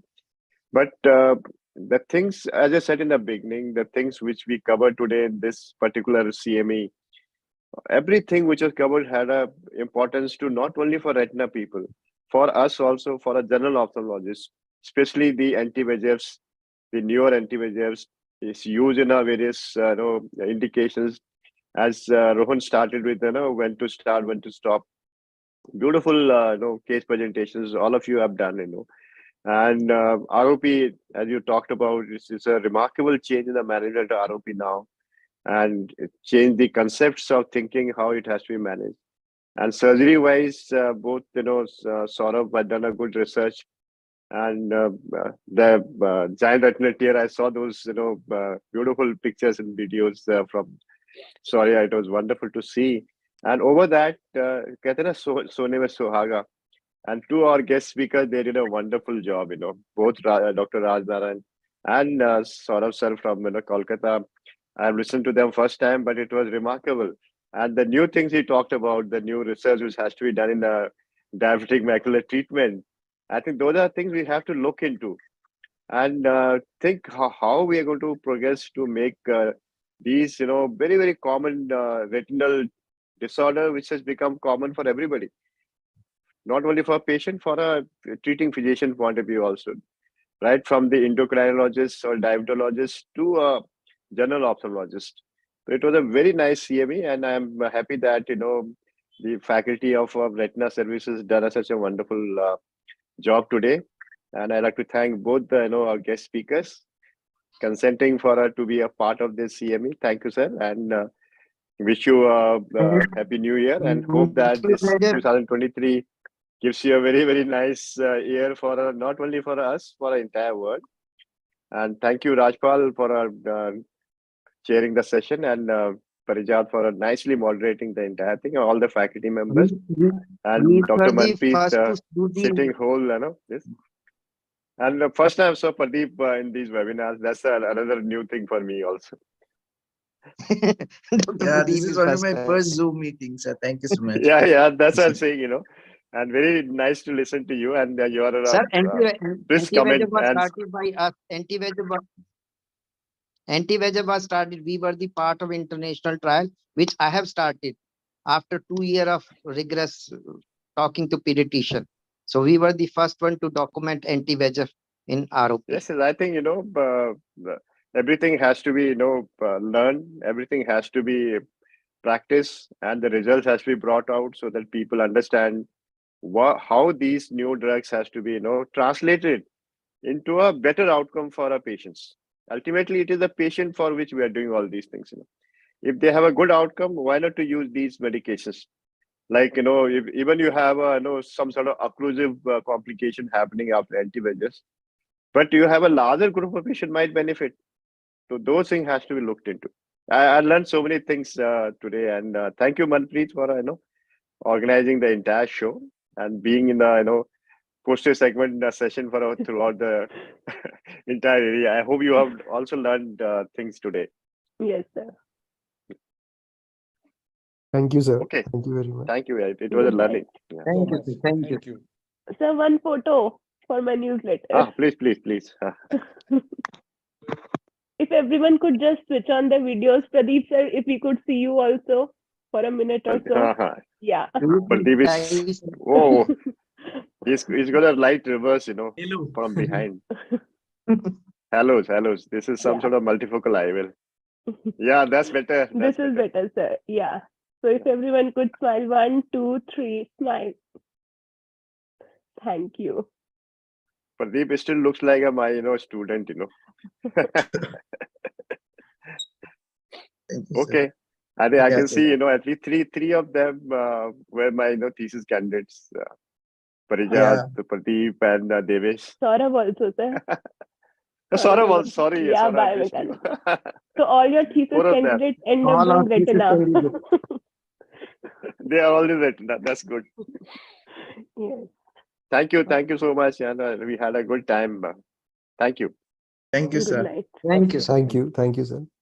Thank you, Manpreet. Thank You you. can take a photograph now. That Yes, sir. I'll take yeah. it again. Yeah. Let me put my face bigger. Okay. Thank you.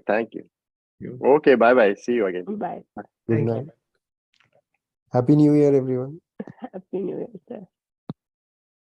Happy New Year.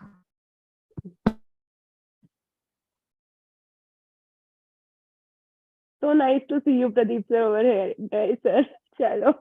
Bye. Thank you. Thank you, Manpreet. Muto. Acha. Thank you, sir. Manpreet. Thank Thank you so you. much for organizing.